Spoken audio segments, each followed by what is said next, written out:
My mom was always there, but we was never like happy. I don't know what, being happy is.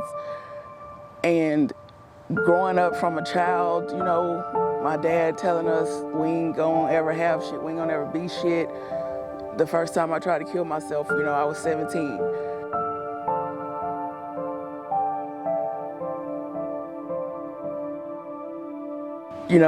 Being a victim of sex trafficking.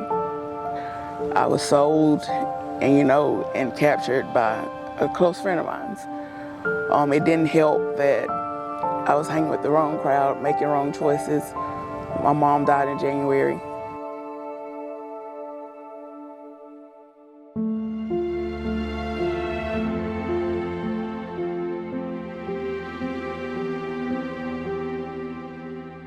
My main fear was, I just wanted to feel like I belonged for the first time in my life.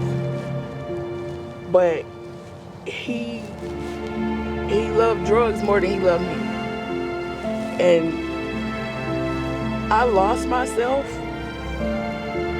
loving him because of the simple fact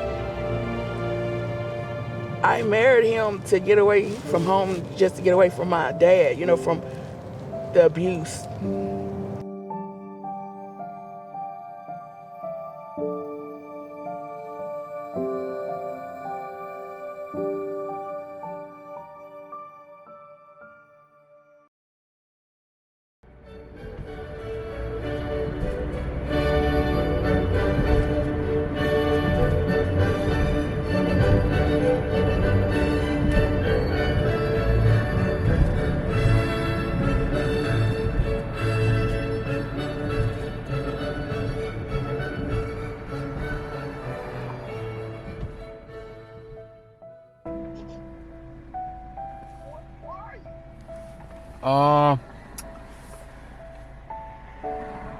Are you still on the porch? Yeah, there's no still store that begins right here. I probably didn't drive all the way to the house because, there's a couple of cars parked, but I'm about maybe 50 feet away. Alright, because this Greenfield Pantry is a store right next to it. Green Pantry? Yeah, it's right off Greenfield, 11th Street in Greenfield, 1325. You should see me. Yeah, I see you. Just keep going. Okay. Victoria, you don't even have like a coat? No, remember I told you I got the work on my job, but it's part of the day at work, they don't wear. Oh my god. Okay, we need to get you something.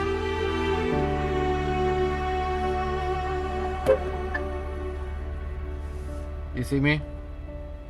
Yes. Okay. Oh. Thank you, Bob. Okay, Victoria. Okay. Finally. Finally. You tired? Yeah. I was up all night. Really? Why? Just a lot on my mind about what to do I see. with my life. With your life? Yeah, because, I'm staying with my friend. And so it's like, I can make the worst. But yeah, I'm telling him I'm talking to him later. Okay. All right, we about to start rolling. I will talk to you later, okay? Love you. Don't worry, Vincent. Everything is good. Love you. Bye. He get on my fucking nerves. Yeah. I can. Okay. You can tell. Can you put this one? Mm-hmm. Just like that. Oh, okay, good.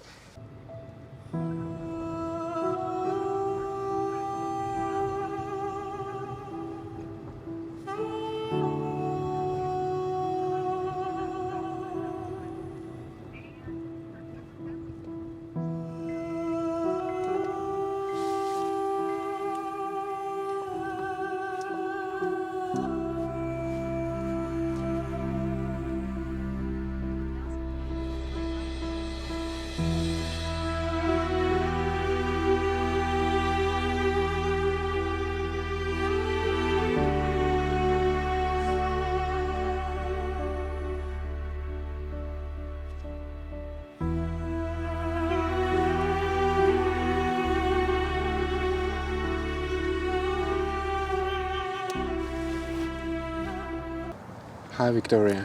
Hi, how are you? I'm pretty good. Yes, sir.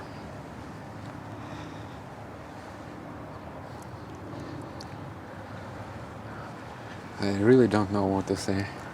I'm so stupid. How about I just start with how I ended up in Milwaukee and go from there? Yeah, that would be great.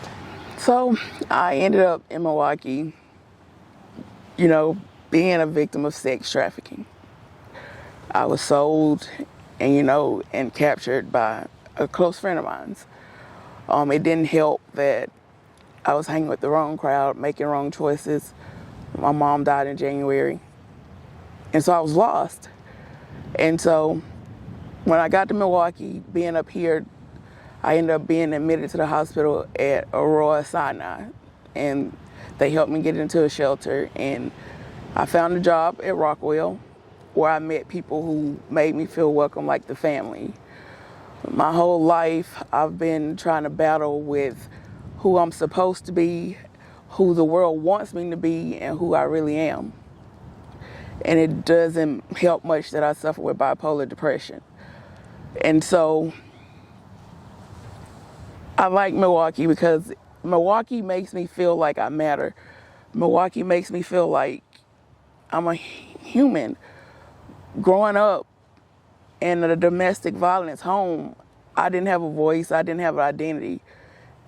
My mom was always there, but we was never like happy. I don't know what, being happy is.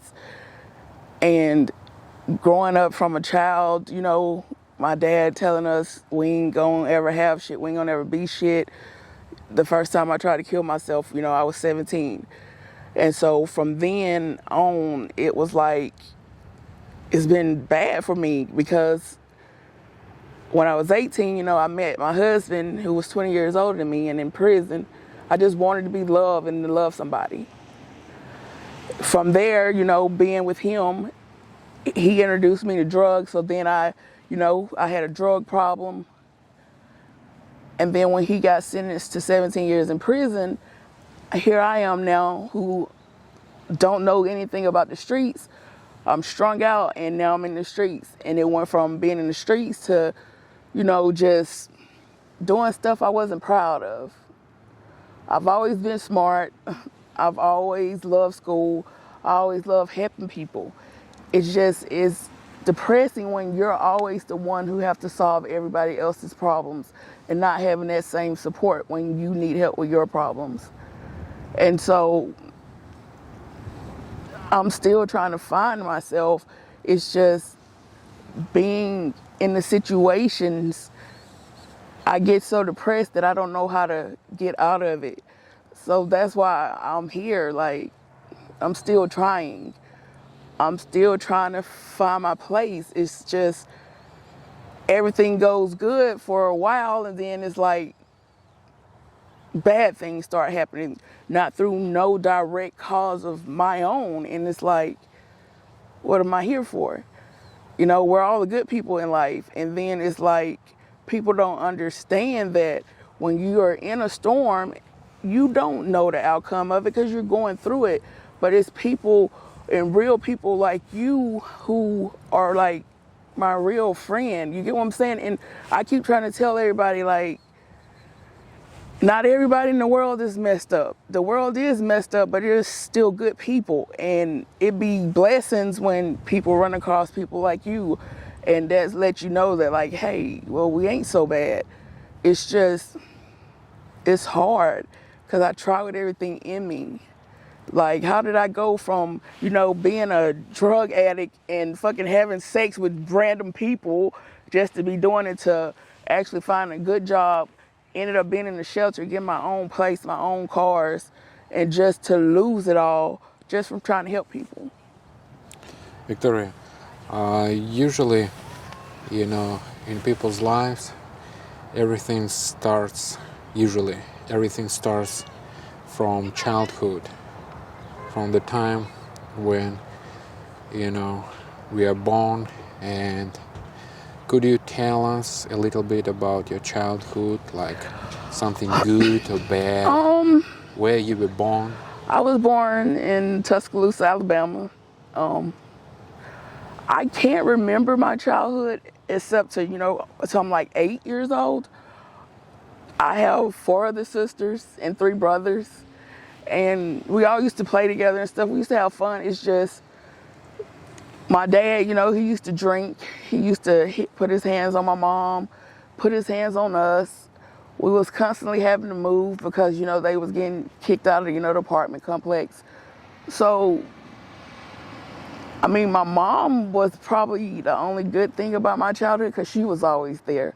She knew what we ate, you get what I'm saying? She didn't talk down on us, she didn't whoop us. And she always told us we could be whatever we wanted to be. And my mama used to call me her odd child because I didn't play with other kids. Like, I read books and stuff. Like, I like books and I like writing. And so just being close to my siblings when we were growing up, that's what I can remember good about my childhood. But the only main memories about my childhood is the pain. I didn't understand why my dad was so angry. I didn't understand why he would, cheat on my mom and go play dad to other people's kids when he didn't play with us and, he didn't do anything with us. My grandmother was like my best friend, but she died when I was 8, a day before my birthday. And so my life was never the same after that. My childhood, I didn't get to be a child. I had to grow up fast. I seen things and heard things that a child shouldn't have had to. Do you remember, Victoria, how was your school? I love school. As a child, I went to Martin Luther King Elementary.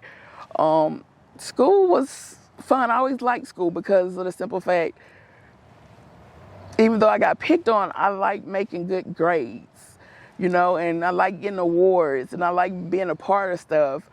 Middle school was fun because of the simple fact I was in advanced classes, and so the school had this thing where the top person who got the most AR points, they would go to Pizza Hut. I always went to Pizza Hut because I would always be that top girl in the grade that had all the points from reading all the books and taking the tests.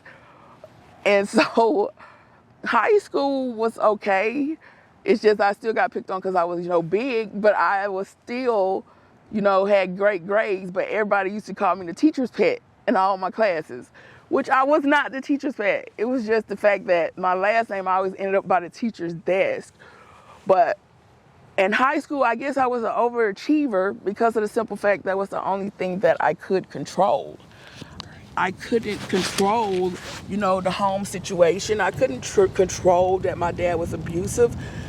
So school was the only thing that I could control, and I excelled at it. What was your favorite subject at school? English. English? Yes, I used to do everybody's papers and everything. Because I wanted to, go to school and be like an English teacher till I realized I didn't pay that much. So I didn't do that. But English was my favorite subject. What was the subject that you disliked the most? Math. Math. I still, as an adult, hate math. I don't understand why numbers and letters have to go in the same formula. I don't get it. And I'm not a visual person. I learn better by reading. I comprehend by the way people word words, so I stay with my strengths. What was after school? I went to college that summer after high school. I started my first, semester at college at Shelton State Community College. And people would pay me to write their English papers and stuff, and it was like, that was my first, footstep into the real world of an adult. I get to be around other people my age every day, and it was pretty nice because everybody wasn't as mean as they were in high school. It's just, in college, it's like, okay, so we don't have to be in class if we don't want to. Like, I guess the freedom is what I like the best, but also the fact that, I knew I was working towards something that would benefit me. I just didn't know when it would benefit me.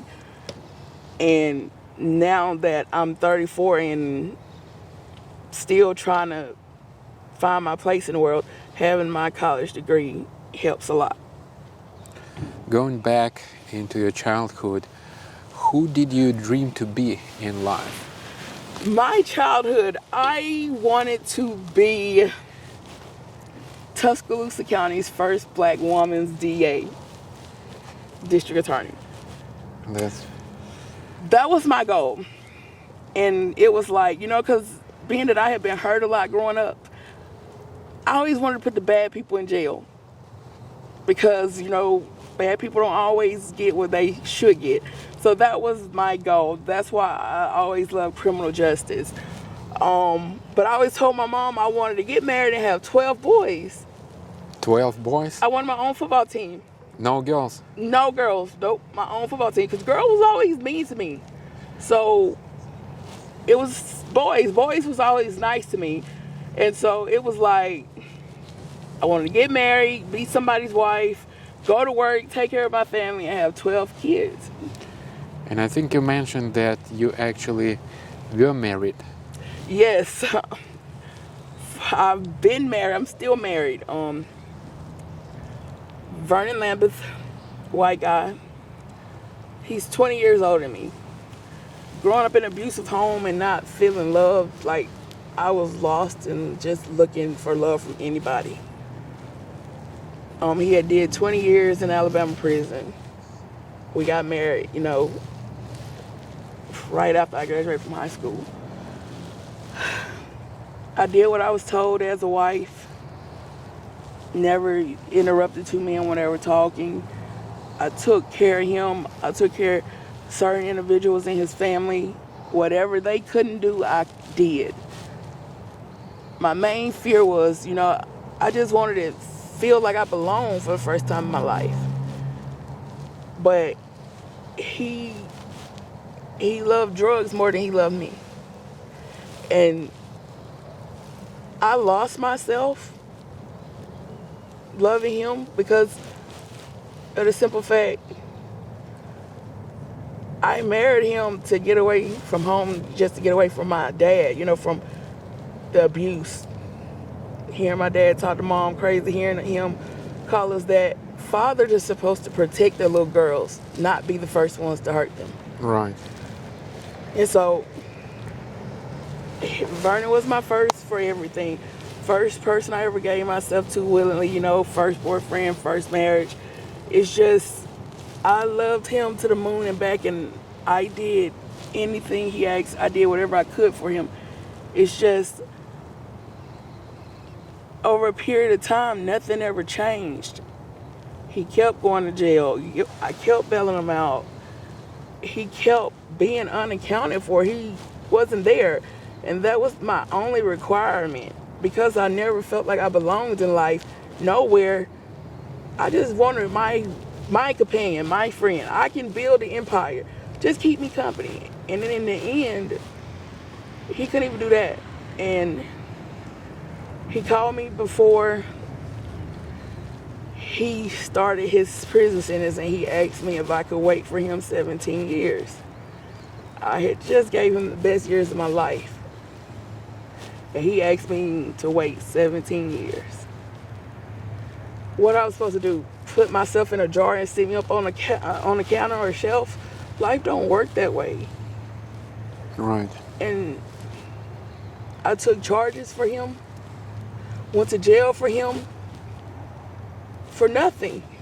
Nothing ever mattered. And in the end, I didn't matter. My biggest fear was that I finally had somebody for me, even though they didn't know how to adequately love me like I needed them to, but I actually had my own companion. My biggest fear was that he would leave home and never come back. And that's what happened. He left home when he got in trouble, made the news in Central Florida, and he couldn't come home. He doesn't get out of prison until October 22nd, 2033. And you also got sexually abused, and this was how you ended up being in Milwaukee, Yes, right? sir. So what happened? Human trafficking. Like I said, I met somebody through a family member, a close friend, and I end up being in a situation to where it was forced. Me and, you know, other guys forced me to come up here. It's different when you end up in a situation that you can't get out of and you're forced to do that. Right. It changes your whole life. I didn't think there were real monsters out there like that. You know, when I used to see TV shows and hear about stuff on the news, I used to be like, no, people aren't, you know, really like that. People are. And when you don't have lots of friends and when you are an outsider, you become easy prey. That absence you are lacking, that is what other people prey upon. And so being up here, it reminds me of how far I've came, but also it reminds me every day of just how dangerous it is in life. And that human trafficking is real. People didn't think human trafficking, you know, was real. Yes, it is. And most people are trafficked by people they know. Because those are the people who are easiest to get to us. A stranger just can't, you know, walk into our life like that. No, it's the people who are already in our life who know our weaknesses. And so they are in, you know, they're locked up as they should be. It's just a simple fact. It makes you wonder how many women before me that they had hurt. And so I just know that those individuals won't be hurting nobody else. Like, I save people. But also at the end of the day, you know, I live with the regret that, why didn't I see this coming? You know, why didn't I know? Why was I so stupid? So I just be having a lot going on through my mind mentally. And I guess because of the damage, it caused me to be a little, you know, biased. Like, it's hard for me to get close to black guys. It's hard for me to be, you know, in the vicinity with a lot of black guys. But those are my triggers. That's who damaged me. You know, not all of them are guilty, but those are my triggers. So I try to stay out of those situations. And so it's just been an uphill battle, physically and emotionally. You know, physically fighting colon cancer, having to have a colostomy bag, you know, a medical condition, on top of being a victim. That's really tough. I'm a survivor. But the thing is, I'm a survivor without ever willingly jumping into something that I had to, you know, survive from. What? What? Why you looking like that?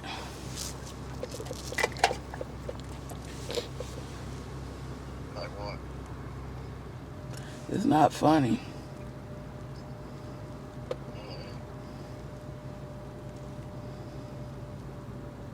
Just both been talking, remember?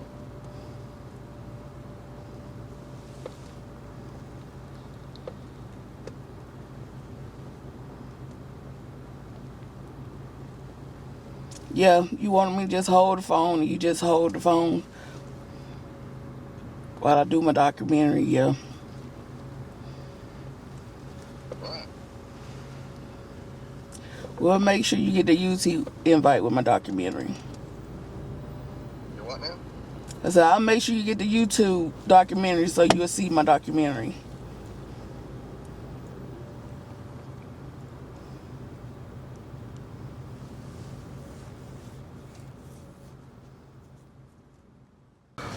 You know, so it was nice of her, you know, to take me and pick me up from my interviews, my job interviews and stuff, and drug tests.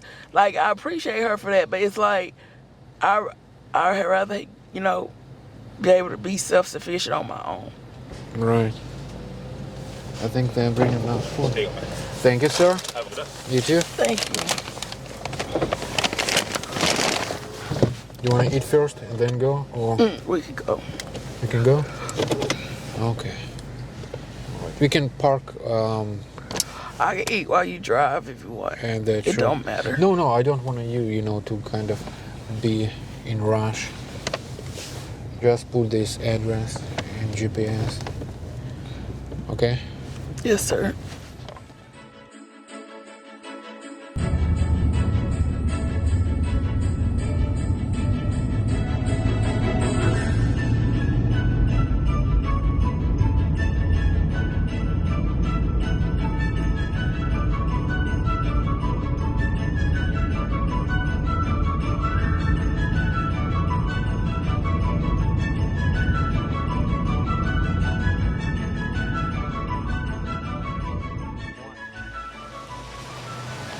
I'm going in a store I have no business being in.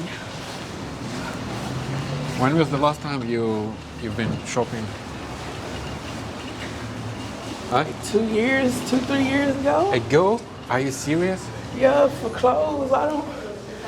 You haven't shopped for like 2-3 years? Oh Yeah, my not God. for clothes. Nope. That's why this on sale. This summer stuff. What you said? I said that summer stuff. That's why it's on sale. I need some jeans. Right.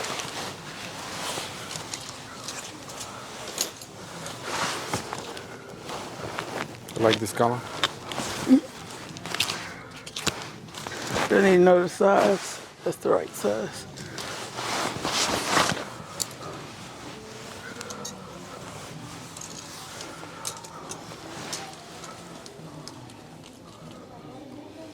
Victoria, let's go and maybe look for some coat. Okay. I just, go ahead because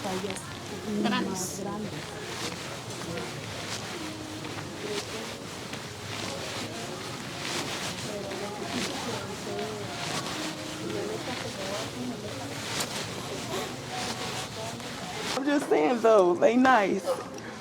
And I appreciate this. yeah. Sorry? Can we check it? Yeah. Okay, thank you. Thank you, boss.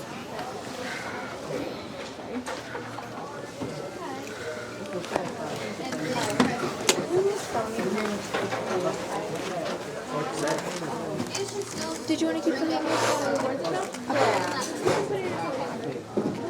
This is the first time in like 2-3 years that I done bought new clothes, and yes, I want everything that comes with it. And those are nice, and they was on sale. Yeah. Y'all just didn't have enough of them. Somebody beat. Unfortunately, we couldn't find, coats. But I guess. But I still feel good because this is the only pair of jeans I have to my name, and so now I got jeans, so I feel better. That's good, Victor. Are you happy? I'm more than happy. I'm about to good. cry. No, It's a no, blessing. don't. Thank you. Do not cry. You saved $67.60. Your total comes down to $47.76. Okay. Thank you.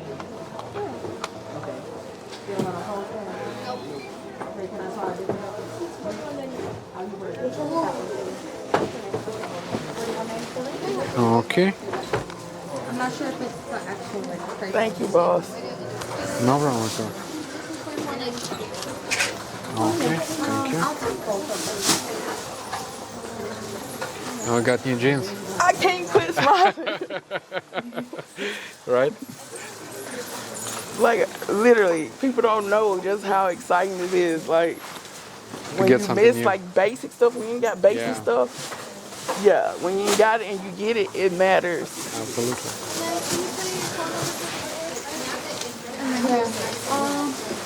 Thank you. Have a good rest. Thank Yes, you. ma'am. Now let's go to get you some food. People don't know what it feels like to not have the basic stuff. Yes, I just got excited over 2 pairs of jeans. It's okay. I can't quit smiling, and they pretty. They're pretty jeans. Hello, world. Now we are going to get some food for Victoria. Right? Yes, just some basic stuff. Yeah. Survivalist. I mean, we'll just get what you need, It doesn't matter. Just basic. Water mainly. See how easy it is to save. So I guess let's take a car. Yeah. Sorry. Check our app or website for details.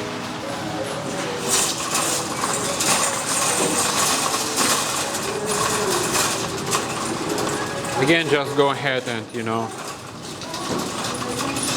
grab anything you want. I just need some bottled water. It's a fruit.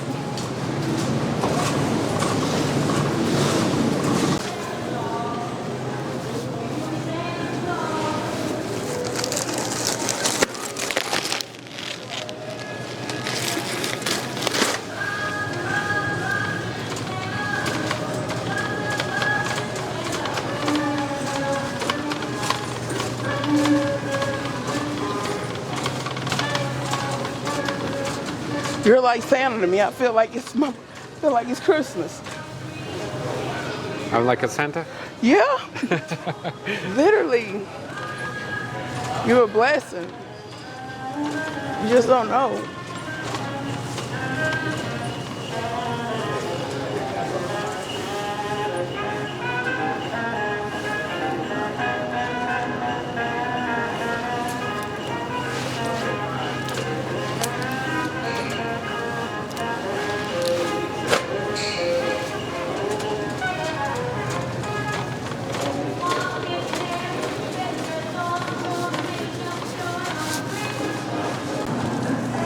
That's why I miss working with you. You used to give me chocolates. Yeah. I mean, get other ones too. That's the only one I eat. Thank you, boss. Anything else? Are you sure? Positive.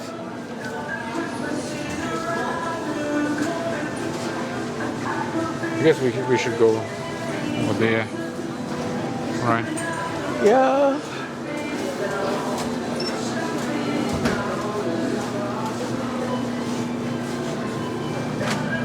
Jesus.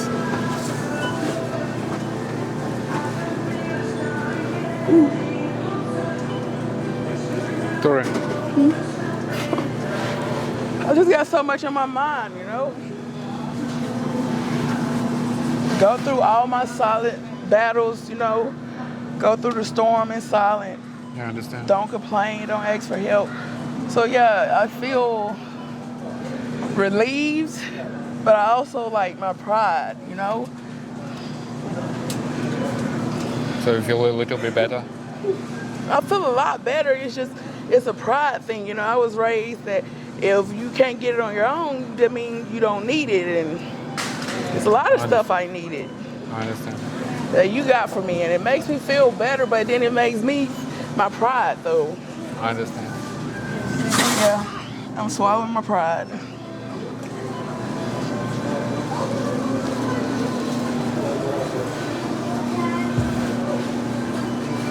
But yeah, I can. what did she ask you though? What we were doing, or? She was thinking that she thought that I was, you know, recording a video. You know? Oh, okay.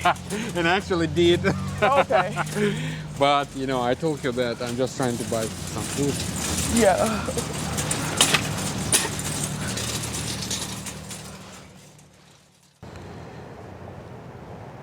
But what's hurt the most is it's not what all I've been through, because I've learned lessons, you know, from everything I've been through. It's the fact of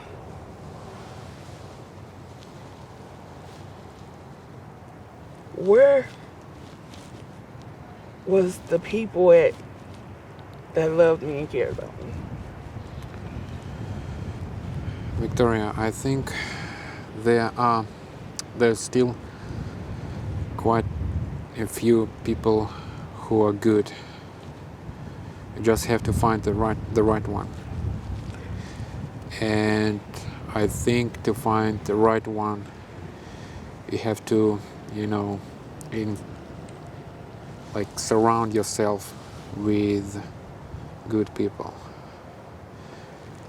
You're right about that. If we think about future, like, what do you think? Like, what goals do you have for the end of this year and obviously for the next year? My goals for myself at the end of this year and the end of next year is that I have to learn how to be comfortable by myself, for one.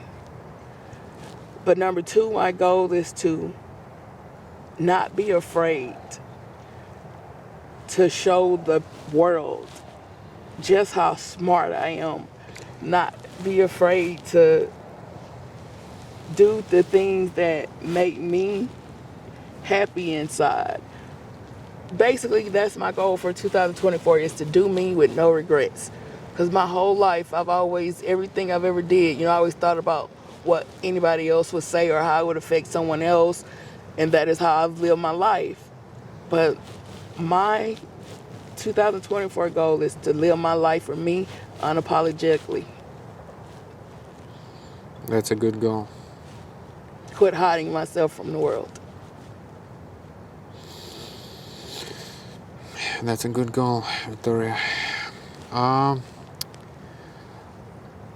Maybe I already asked this, but probably Milwaukee is associated with some bad memories for you. Why have you decided to come back? Because of the simple fact,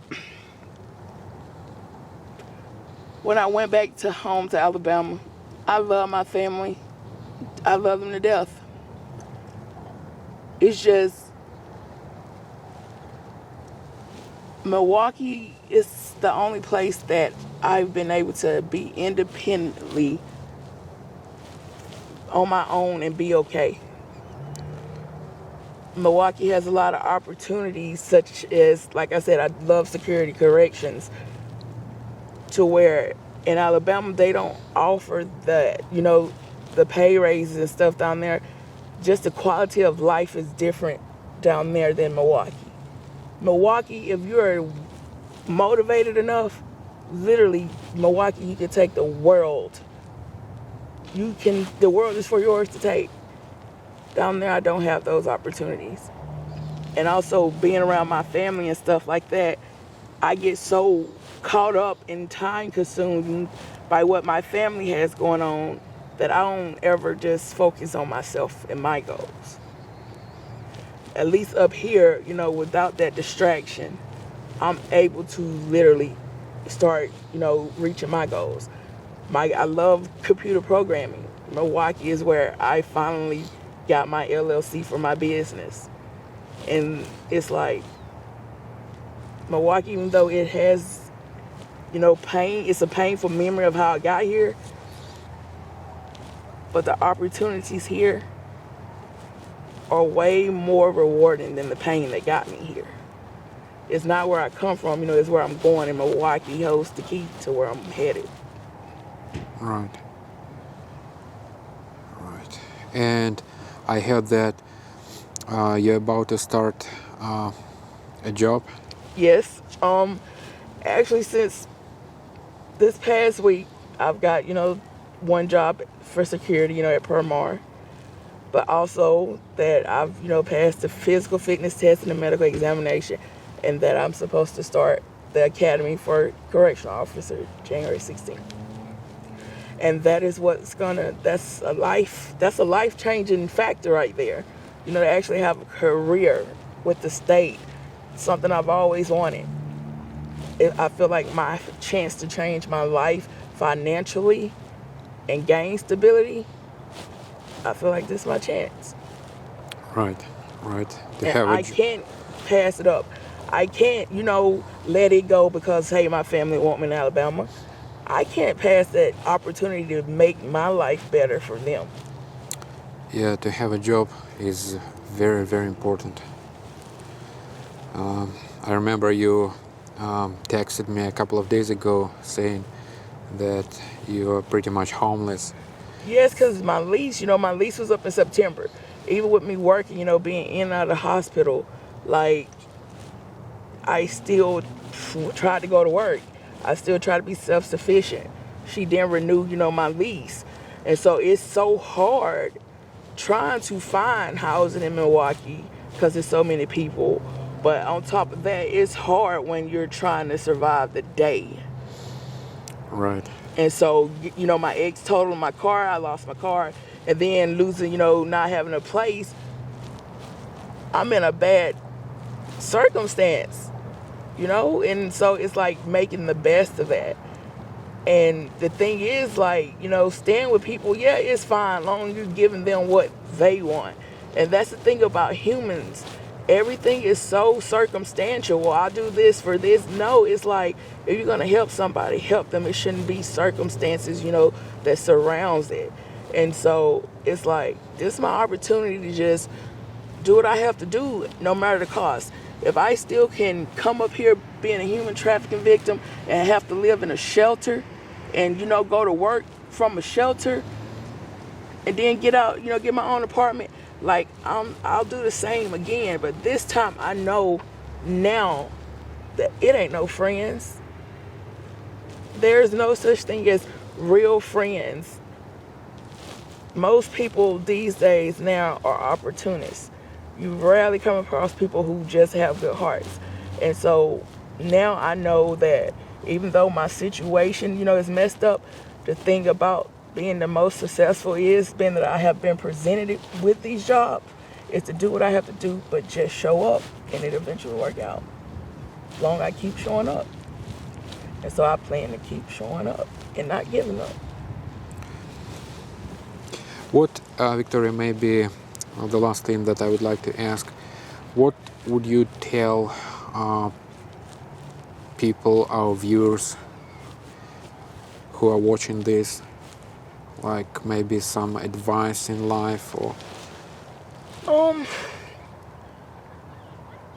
The advice that I would give people is that in life, shit happens.